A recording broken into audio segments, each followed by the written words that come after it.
जय हिंद दोस्तों। हमारे देश में एक बहुत ही खतरनाक बीमारी फैल रही है जो आपको एक रात में अपाहिज बना सकती है, हैंडीकैप बना सकती है। इस बीमारी का नाम है गियन बार सिंड्रोम। जी हाँ, इसे गियन बार सिंड्रोम प्रोनाउंस किया जाएगा। गुलियन बारे, गिलियन बारे, गिलियन बार, गुलियन बार इसे प्रोनाउंस नहीं किया जाएगा।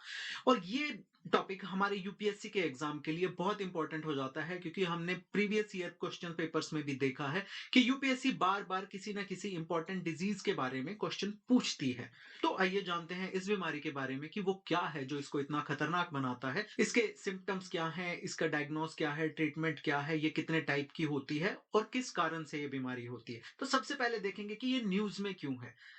पुणे में इस बीमारी के लगभग 100 केसेस मिल चुके हैं और कुछ डेथ भी हो चुकी है। सिर्फ इंडिया में ही नहीं, इंटरनेशनल न्यूज़पेपर्स में भी इसका जिक्र हो रहा है। इवन डब्ल्यूएचओ तक वरिड है इस बीमारी के बारे में और इसके स्प्रेड के बारे में जो इंडिया में इतनी तेजी से फैल रहा है। ये हमारे प्रीलिम्स और मेंस दोनों के सिलेबस के हिसाब से एक इंपॉर्टेंट टॉपिक है। तो आइए शुरू करते हैं। पर स्टार्ट करने से पहले ये मेरा छोटा सा इंट्रोडक्शन है। मैं 2022 में यूपीएससी का इंटरव्यू अपीयर कर चुका हूं। उसके अलावा मैं 5 बार यूपीएससी प्रीलिम्स क्लियर कर चुका हूं और 3 बार एचसीएस प्रीलिम्स क्लियर कर चुका हूं। मैं स्टेट बैंक ऑफ इंडिया में एक असिस्टेंट मैनेजर था और उससे पहले मैं एयर इंडिया में असिस्टेंट कंट्रोलर के पोस्ट पे जॉब करता था। इसके अलावा मैंने कौन कौन से एग्जाम क्लियर किए हैं आप पॉज करके पढ़ सकते हैं। तो सबसे पहले सबसे इंपॉर्टेंट सवाल, गियन बार सिंड्रोम क्या है। तो ये एक रेयर न्यूरोलॉजिकल डिसऑर्डर है। न्यूरोलॉजिकल यानी कि हमारी नर्व्स की बीमारी, जो जिसमें हमारी बॉडी का इम्यून सिस्टम यानी कि बीमारियों से लड़ने की शक्ति हमारी ही नर्व्स को और हमारे नर्वस सिस्टम को अटैक करना शुरू कर देती है। और इसकी वजह से हमें मसल वीकनेस, नमनेस और स्वीयर केसेस में पैरालिसिस तक हो सकता है। ये एक ऑटो इम्यून डिजीज है। ऑटो इम्यून डिजीज वो कंडीशन होती है जिसमें हमारी बॉडी की बीमारियों से लड़ने की शक्ति यानी कि हमारा इम्यून सिस्टम गलती से हमारे खुद के सेल्स, हमारे टिश्यूज और हमारे ऑर्गन्स को ही अटैक करने लगता है। नॉर्मली इम्यून सिस्टम का काम होता है हमारी बॉडी को प्रोटेक्ट करना फ्रॉम हार्मफुल इन्वेडर्स जैसे कि बैक्टीरिया, वायरस या किसी टाइप के टॉक्सिन्स यानी जहर से। बट जब हमें कोई ऑटो इम्यून डिजीज हो जाती है तो हमारा immune system in foreign substances जैसे कि बैक्टीरिया, वायरस एटसेट्रा और हमारी बॉडी के खुद के सेल्स में फर्क नहीं कर पाता है और इसकी वजह से वो हमारी खुद की बॉडी को ही अटैक करना शुरू कर देता है। फॉर एग्जाम्पल, मेरे मदर को रूमेटॉइड अर्थराइटिस है क्योंकि वो कुछ दिन गवर्नमेंट हॉस्पिटल में एडमिट रहे थे और इसकी वजह से उनकी बॉडी में इन्फेक्शन डेवलप हुआ था। और इन्फेक्शन से लड़ते लड़ते उनका इम्यून सिस्टम इतना हाइपर एक्टिव हो गया कि उन्होंने मेरी मदर की बोन्स एंड जॉइंट्स को ही अटैक करना शुरू कर दिया और इस कंडीशन को रूमेटॉइड अर्थराइटिस कहते हैं। दूसरी ऑटो इम्यून डिजीज का एग्जांपल है इम्यूनोथ्रोम्बोसाइटोपिनिया। सो मेरी एक फ्रेंड थी, उसे काफी समय तक यूटीआई, यूरिनरी ट्रैक्ट इन्फेक्शन रहा, जिसकी वजह से उसका बॉडी का इम्यून सिस्टम हाइपर ड्राइव में चला गया और उसने उसके प्लेटलेट्स को अटैक करना शुरू कर दिया। इसी स्लाइड में, इसी डॉक्यूमेंट में मैंने आपको कुछ और टाइप की ऑटो इम्यून डिजीज के कुछ डिस्क्रिप्शन दिया हुआ है ताकि आपसे अगर क्वेश्चन पूछा जाए तो आप उसका आंसर कर सके। फॉर एग्जांपल, यूपीएससी आपको 3 या 4 डिजीज का नाम देकर पूछ सकता है कि विच ऑफ द फॉलोइंग या following are auto immune disease. So अगर आपने एक एक लाइन की डेफिनेशन पढ़ी होगी तो maybe it will stuck in your mind and आप वहां पे आंसर कर पाएंगे।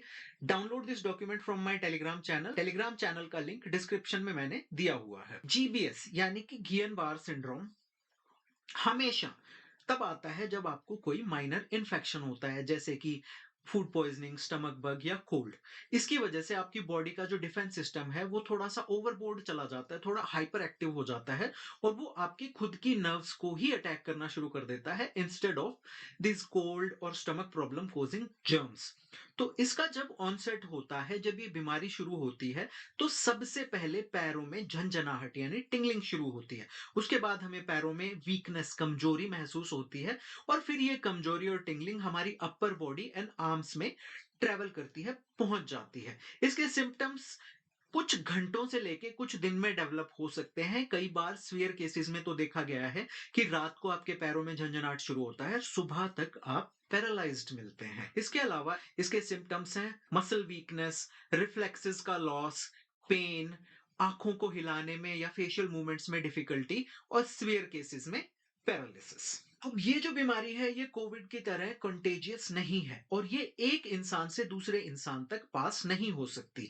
इसका जो एग्जैक्ट कॉज है वो अभी भी पूरी तरह समझ में नहीं आया है, जबकि इस बीमारी की डिस्कवरी सबसे पहली बार 1916 में दो फ्रेंच न्यूरोलॉजिस्ट ने की थी। स्टिल 100 साल के बाद भी इसके जो कॉजेस हैं वो पूरी तरह समझ में नहीं आए हैं। बट स्टिल इतना रिस्क होने के बावजूद भी ये बीमारी एक अभी भी एक रेयर न्यूरोलॉजिकल डिसऑर्डर है, एक रेयर कंडीशन है जो कि 1 लाख में से सिर्फ 1 या 2 लोगों को ही अफेक्ट करती है। इस बीमारी के कारण क्या-क्या हो सकते हैं? तो सबसे पहला कारण है इन्फेक्शन। जनरली इंडिया में जो केसेस आ रहे हैं, उनमें देखा गया है कि स्टमक बग, फूड पॉइजनिंग से रिलेटेड एक बैक्टीरिया होता है कैम्फिलोबैक्टर जूजेनी। पहले आपको फूड पॉइजनिंग होगी और उसके बाद ये बीमारी स्टार्ट होती है।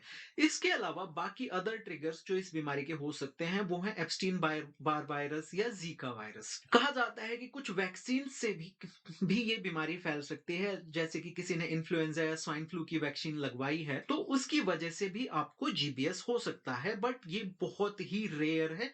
इसका रिस्क ना के बराबर है और ये 1-2 केसेस पर मिलियन वैक्सीनेटेड में देखा गया है, यानी कि 10 लाख में से 1 या 2 केसेस। तीसरा कारण है इसका सर्जरी या ट्रॉमा, यानी कि जब आप कोई मेजर सर्जरी करवाते हैं, आपकी बॉडी में चीरफाड़ होती है या जब आपका कोई एक्सीडेंट होता है और भारी चोट लगती है, तो भी आपका इम्यून सिस्टम ओवरड्राइव में चला जाता है और वो आपकी नर्व्स को अटैक करना शुरू कर देता है।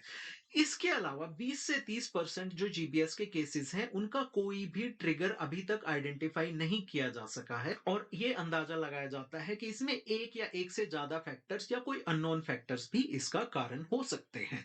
अब हर बीमारी की तरह हम यहाँ पे पढ़ेंगे कि ये बीमारी किस किस को ज्यादा नुकसान करती है। तो सबसे पहला जो इसका टारगेट फैक्टर होता है वो होता है 50 साल से ऊपर की उम्र वाले लोग, क्योंकि इस बीमारी का रिस्क एज के साथ बढ़ता जाता है।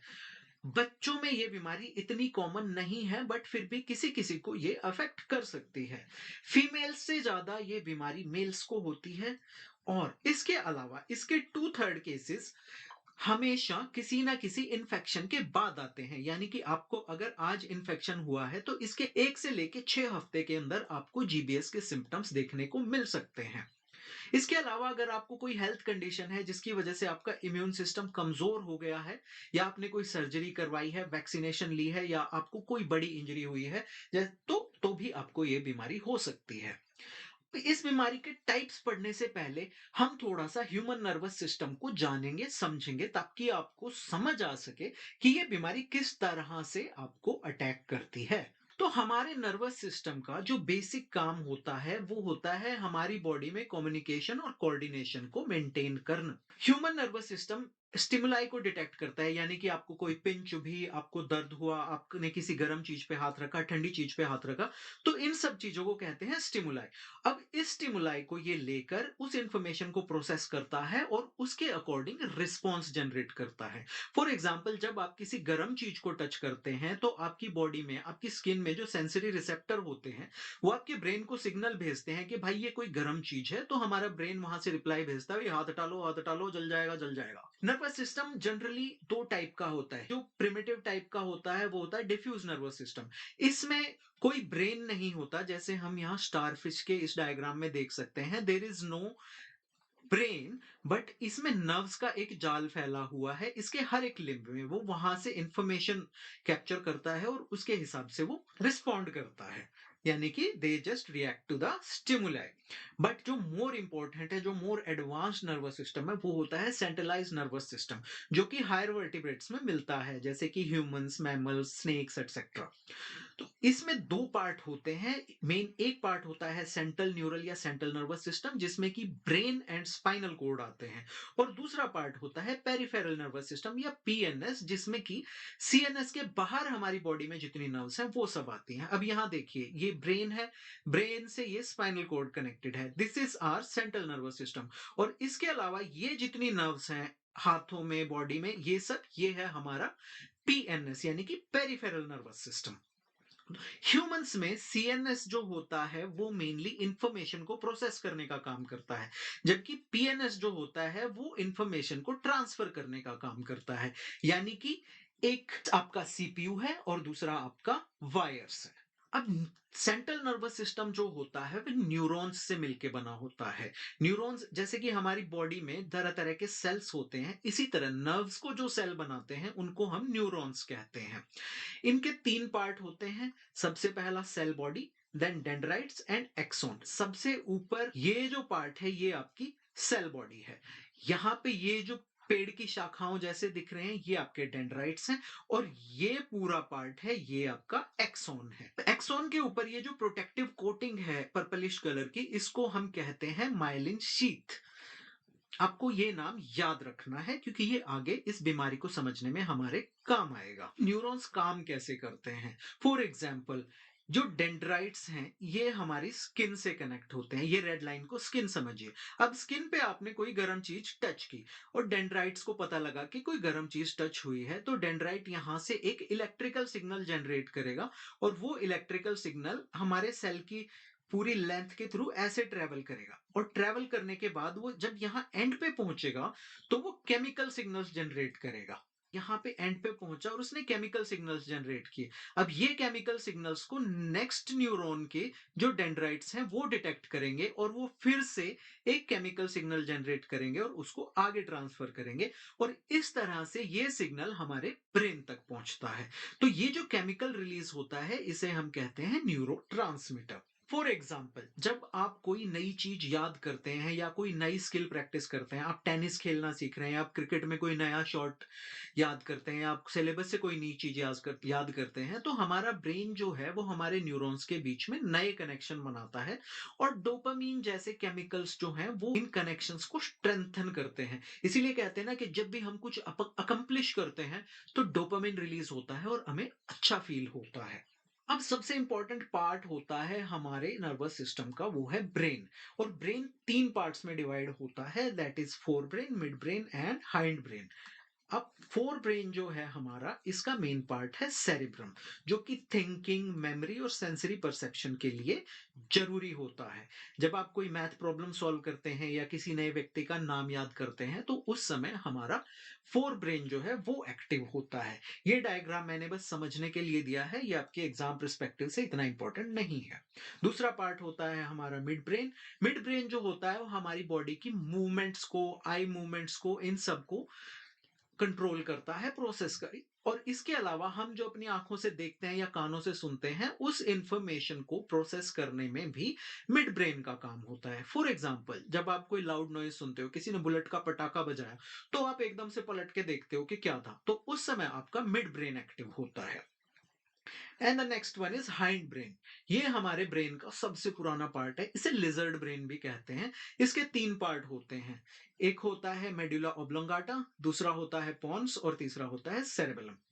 ओके, मेडुला ऑब्लोंगाटा जो होता है वो हमारे जो इनवॉलंटरी फंक्शंस होते हैं बॉडी के, ब्रीदिंग, हार्ट रेट एटसेट्रा, इन सबको कंट्रोल करता है। पॉन्स जो होता है वो हमारी बॉडी में जो इलेक्ट्रिकल सिग्नल रिले होते हैं उनको कंट्रोल करता है, स्लीप को रेगुलेट करता है। और तीसरा होता है सेरेबेलम, जो हमारी मूवमेंट्स और बैलेंस को कंट्रोल करता है, मेंटेन करता है। फॉर एग्जाम्पल, जब आप बाइक चलाते हो या चलाना सीखते हो तो आपका सेरेबेलम जो है वो आपका बैलेंस को मेंटेन रखता है। अब है central nervous system versus peripheral nervous system. तो सीएनएस जो होता है ना वो आपकी बॉडी का बॉस होता है। ठीक है, इसके दो पार्ट है, ब्रेन एंड स्पाइनल कॉर्ड, जो मैंने आपको पहले डायग्राम में दिखाए थे। तो इसमें ब्रेन जो है वो आपकी बॉडी का सीपीयू है, मेन कंट्रोल सेंटर है। ये हमें सोचने में, डिसीजन लेने में और मेमोरीज को स्टोर करने में हेल्प करता है। और दूसरा पार्ट है स्पाइनल कॉर्ड। इसको हम एक हाईवे की तरह, ये केबल्स के बंडल की तरह देखते हैं, जो पूरी बॉडी से सिग्नल्स को कलेक्ट करता है और ब्रेन तक पहुंचाता है, और ब्रेन से रिस्पॉन्स कलेक्ट करता है और बॉडी के पार्ट्स तक पहुंचाता है। फॉर एग्जाम्पल, जैसे आप क्रिकेट खेल रहे हो और आपकी तरफ एक बॉल उड़ती हुई आ रही है, आपका ब्रेन क्विकली डिसाइड करेगा कि इसको कैच करना है या झुक जाना है। तो उस डिसीजन के अकॉर्डिंग, अगर आप उसे कैच करने का डिसाइड करते हैं तो ब्रेन जो सिग्नल भेजेगा उसके अकॉर्डिंग स्पाइनल कॉर्ड आपके हाथों को एक्टिव करेगा ताकि आप उसे कैच कर सके। बट अगर आप झुकने का डिसाइड करते हैं तो आपका ब्रेन आपकी स्पाइनल कॉर्ड को जो सिग्नल भेजेगा वो आपकी बैक को और आपके लेग्स को एक्टिवेट करेगा ताकि आप झुक सकें। दूसरा पार्ट होता है पेरिफेरल नर्वस सिस्टम। अब ये है आपकी डिलीवरी टीम, जो कि सीएनएस के लिए काम करती है।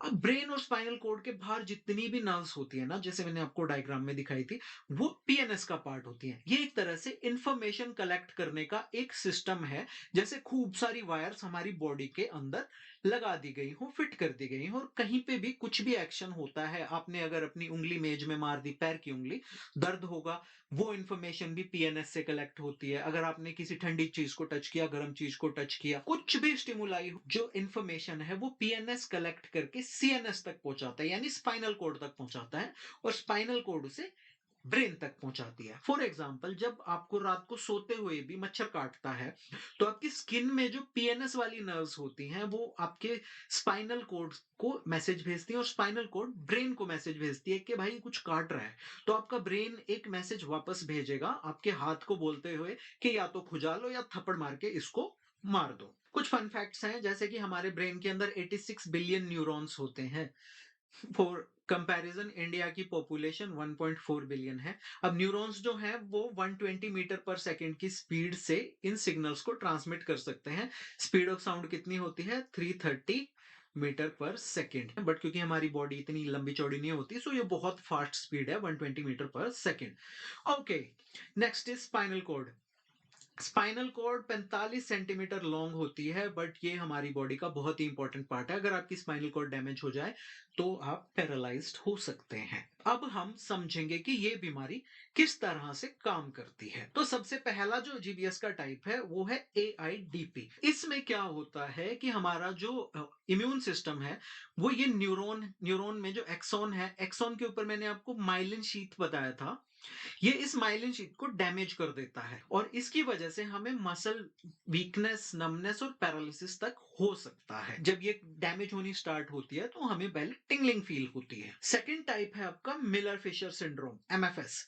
ये एक रेयर वेरिएंट है, और ये आईज को अफेक्ट करता है, और इसकी वजह से हम अपना रिफ्लेक्सेस लूज कर देते हैं, और पुअर कोऑर्डिनेशन, क्योंकि हमारी आंखें कमजोर हो जाएंगी तो हम कोऑर्डिनेट नहीं कर पाएंगे। ड्यूअल विजन से ये स्टार्ट होता है, एंड इवेंचुअली हमें चलने में डिफिकल्टी होती है, और पैरालिसिस हो सकता है, बट इतना कॉमन नहीं है। Now third and final type is जो हमारे एक्सॉन्स को अफेक्ट करता है। इसके दो टाइप हैं, एमएन एंड एमसन।